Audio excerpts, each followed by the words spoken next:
নমস্কার বন্ধুরা, আবারও হাজির হয়েছি নতুন একটি ভিডিও নিয়ে।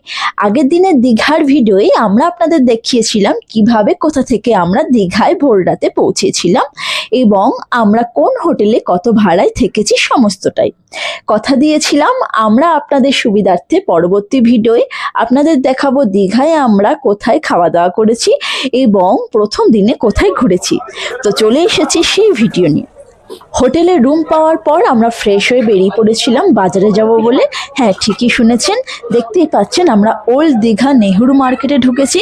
সেখান থেকে মাছ এবং মুদিখানার জিনিস ও সবজি বাজার করে রান্না করতে দেব এবং সেই রান্না করা খাবারই আমরা খেয়েছিলাম। মাছ বাজারে ঢুকে দেখলাম সেখানে বিভিন্ন ধরনের সামুদ্রিক মাছ ছিল, যেমন ইলিশ, ভেটকি, পমফ্রেট, গলদা চিংড়ি আরও অন্যান্য মাছ। আমরা ভেবেই রেখেছিলাম যে প্রথম দিন পমফ্রেট মাছ রান্না করতে দেব, সেই জন্য বাজার ঘুরে আমরা পমফ্রেট মাছ দেখছিলাম। সবচেয়ে বড় সাইজের পমফ্রেটগুলি 750 টাকা করে কেজি ছিল। আমরা 2 পিস নিয়েছিলাম 240 টাকা করে, আর কাটতে নিয়েছিল 10 টাকা। এরপরে আমরা চলে গেলাম মুদিখানা দোকানে। আমাদের দুজনের প্রয়োজন মতো চাল ও ডাল কিনলাম এবং এরপর সবজি দোকান থেকে আলু, লঙ্কা, টমেটো, ধনেপাতা কিনে রান্না করতে দিলাম। বাজারের মধ্যেই রান্নার জন্য বিভিন্ন ছোট বড় দোকান আছে। ওনাদের কাছে আপনাদের বাজার সামগ্রী দিলে ওনারা আপনাদের পছন্দ অনুযায়ী রান্না করে দেন। আমরা প্রথম দিন ভাত, ডাল, পমফ্রেট মাছের ঝাল, আলু চোখা রান্না করতে দিয়েছিলাম। এই 4টি আইটেম রান্না করতে নিয়েছিল 180 টাকা। আমরা রান্না করতে তো দিয়েছিলাম, কিন্তু ওখানে গিয়ে জানতে পারলাম ওনাদেরকে কন্টেনার কিনে দিতে হবে, আর না হয় ওনারা যে ফয়েল প্যাকেটে করে খাবার দেবেন তার জন্য প্রত্যেকটি প্যাকেট অনুযায়ী টাকা নেবেন। যেমন ছোট প্যাকেটের জন্য 5 টাকা, বড় প্যাকেটের জন্য 10 টাকা। তো আমরা কন্টেনার বাজার থেকে কিনে ওনাদের দিয়েছিলাম। এরপর আমরা রান্না করতে দিয়ে ব্রেকফাস্ট করে নিলাম এবং ওয়েট করছিলাম রান্না কমপ্লিট হওয়ার জন্য। আপনারা চাইলে পরেও খাবার নিয়ে যেতে পারেন, কিন্তু আমরা চেয়েছিলাম একেবারে খাবার নিয়েই রুমে রেখে তারপর ঘুরতে বেরোবো। রুমে খাবার রেখে আমরা বেরিয়ে পড়েছিলাম উদয়পুরের উদ্দেশ্যে। হোটেল থেকে বেরিয়েই আমরা টোটো পেয়ে গেছিলাম। রাস্তায় যেতে যেতে আপনারা দেখতে পারবেন সদ্য নির্মিত জগন্নাথ ধাম বা মন্দির।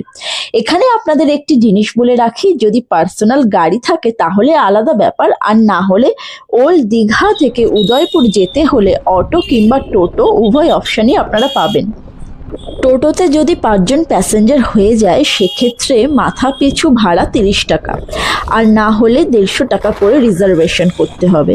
আর অটোর ক্ষেত্রেও 7-8 জন না হলে 200 টাকা রিজার্ভেশন, আর প্যাসেঞ্জার হলে 30 টাকা করে ভাড়া। অবশেষে আমরা উদয়পুর পৌঁছালাম। এখানে আসার সাথে সাথেই দেখবেন এখানকার দোকানের মানুষেরা আপনাদের পেছনে পড়ে থাকবে তাদের দোকানে নিয়ে যাওয়ার জন্য। এখানে বিভিন্ন প্রতারকও রয়েছে, তাই বুঝে শুনে অচেনা অজানা মানুষের সাথে কথা বলবেন। যারা সুরাপান করেন তাদের জন্য উদয়পুর খুবই জনপ্রিয় জায়গা। এছাড়াও এখানে speed boating, horse riding, bike riding এর মতো বিনোদনও রয়েছে। উদয়পুর বিচ উড়িষ্যার মধ্যে পড়ে। এখানে এসে আপনারা দেখতে পারবেন উদয়পুর বিচের ধারে ছোট ছোট অস্থায়ী দোকানে বিভিন্ন ধরনের মাছ বিক্রি হচ্ছে। এই সব দোকানগুলি ভাটার সময়ে বিচেই বসে এবং জোয়ারের সময়ে পাড়ে বসে।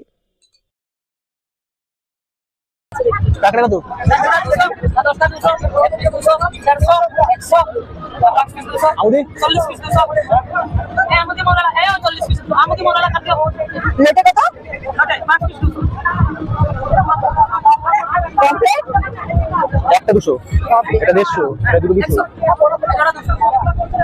চিংড়ি 10টা 200, চিংড়ি 10টা 200। এটা 1 প্লেট কত নেবা? 200 দাও, দুটো দাও।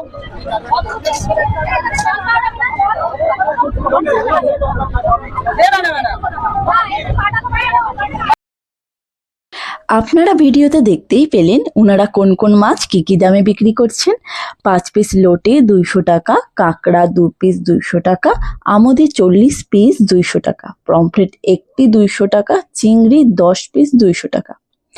আমরা আমোদি মাছ ও কাঁকড়া ফ্রাই করতে দিয়েছিলাম। ওনাদের থেকে কিছু কিনলেই ওনারা আপনাদেরকে টেবিল দিয়ে দেবেন, তাই আমরাও টেবিল পেয়ে গেলাম। বেলা যত বাড়ে তত জল এগিয়ে আসে, সেই জন্য টেবিলগুলিকেও পিছিয়ে নিয়ে যেতে হয়। তবে দুঃখের বিষয় এই বছর উদয়পুরের সমুদ্রের জল কাদা, তাই যখনই পা লাগছিল পাটাও কাদা মাটিতে ভরে যাচ্ছিল। কখনো একদল মানুষ স্পিড বোটের আনন্দ উপভোগ করছে, আবার কখনো কোনো মানুষ বিচের ধার দিয়ে ঘোড়ায় চড়ে বেড়াচ্ছে। দোকানদারেরা আবার জল এগিয়ে আসার জন্য নিজেদের দোকানপাট পিছিয়ে নিয়ে যাচ্ছে। কেউ বা আবার এতটাই নেশাগ্রস্ত যে ওই কাদামাটি জলের মধ্যে শুয়ে লুটোপুটি খাচ্ছে। উদয়পুর বিচ সম্পূর্ণই যেন বিনোদনের একটি জগৎ। ঠিক আছে এগুলো আমাদের ইচ্ছে ছিল মেরিন ড্রাইভ দিয়ে উদয়পুর থেকে ওল্ড দীঘা হেঁটে যাব, আর আপনাদের সাথেও সেটা শেয়ার করব। হেঁটে যেতে যেতে দেখলাম আমাদের বাঁদিকে ঝাউবন আর ক্যাকটাসের মেলা, আর আনারস গাছের মতোই অজস্র গুল্ম প্রজাতির উদ্ভিদ, আর ডান দিকে সমুদ্র আর সমুদ্র। এই মেরিন ড্রাইভ উদয়পুর থেকে সোজা মোহনা পর্যন্ত গেছে। তার মানে আপনারা এই পথ ধরেই সোজা হেঁটে গেলে মোহনা পৌঁছে যাবেন। শুধু পায়ে হেঁটে নয়, আপনারা চাইলে বাইক কিংবা সাইকেলেও যেতে পারেন। পথে পড়বে ঢেউসাগর, জগন্নাথ ঘাট, জগন্নাথ দেবের মাসির বাড়ি নিউ দীঘা।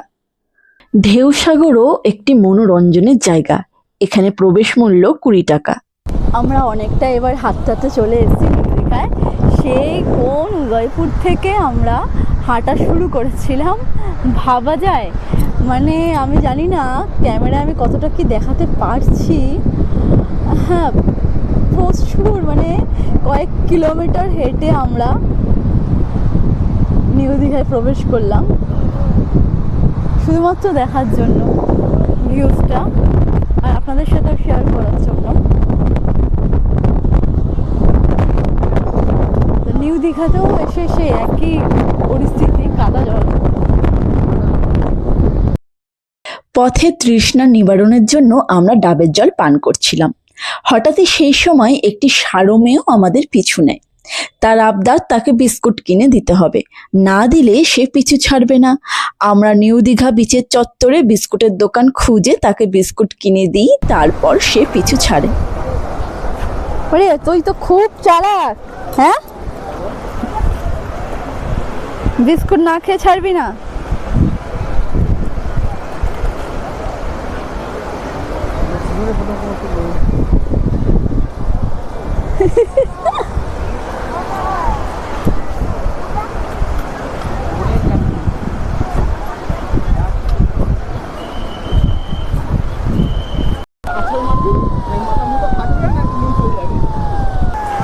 এতটাই সমুদ্র উত্তাল যে অনেকে আছে শোনে না কথা, এই উত্তাল সমুদ্রের মধ্যে তারা আনন্দ উপভোগ করছে, কিন্তু বিপদ তো আর বলে কয়ে আসে না, তাই সাবধানতাটা আগে অবলম্বন করতে হয়। সমুদ্রের জল দেখেই আশা করি বুঝতে পারছেন যে আমরা ওল্ড দীঘায় চলে এসেছি। আমরা উদয়পুর থেকে নিউ দীঘা পর্যন্ত জল কখনো সাদাই দেখতে পেলাম না, সমস্তটাই একদম মাটি আর মাটি, মাটির গোলা।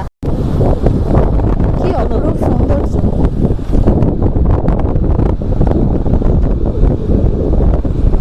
মানে এতক্ষণ ধরে উদয়পুর থেকে যে আমরা নিউ দীঘা পর্যন্ত এলাম, সমুদ্রের যে আসল যে ন্যাচারাল কালার, যে জলের যে কালারটা, সেটা এখন আমরা উপভোগ করতে পারছি। পথে দেখতে পেলাম ওল্ড দীঘা জগন্নাথ ঘাট। সেখানে জগন্নাথ দেবকে দর্শন করলাম। আমরা এতটাই হেঁটেছি যে ক্লান্ত হয়ে পড়েছিলাম, সেইটা আমাদের কথাবার্তা শুনলেই বুঝতে পারবেন। অবশেষে আমরা ওল্ড দীঘায়, এখান থেকেই আমরা আমাদের হোটেলটাকে দেখতে পাচ্ছি। এই যে একটু জুম করে দেখানোর চেষ্টা করছি,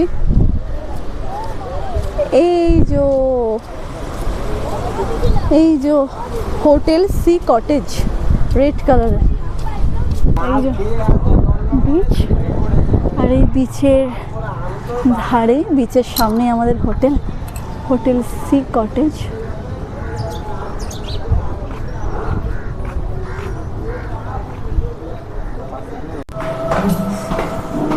কীভাবে বেরিয়েছিলাম আর কীরকমভাবে এলাম, একদম খুবই ক্লান্ত আমরা।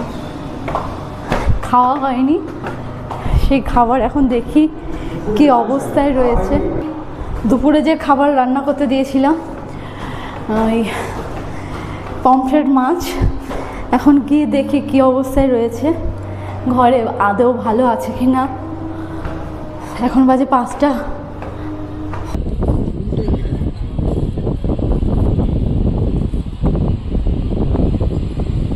থাকবো না কো বদ্ধ ঘরে, দেখবো এবার জগৎটাকে। না, জগৎ নয়, সমুদ্রকে। এত সুন্দর হোটেলের ব্যালকনি থাকতে বদ্ধ ঘরে খেতে ইচ্ছে করছিল না, তাই ব্যালকনিতেই টেবিল চেয়ার পাতা দেখে আমরা সেখানেই দুপুরের খাবার সন্ধেবেলায় সারলাম। ভিডিওটি এখানেই শেষ করলাম। ভিডিওটি ভালো লাগলে অবশ্যই লাইক করে দেবেন। সুস্থ থাকবেন, ভালো থাকবেন, সঙ্গে থাকবেন। ধন্যবাদ।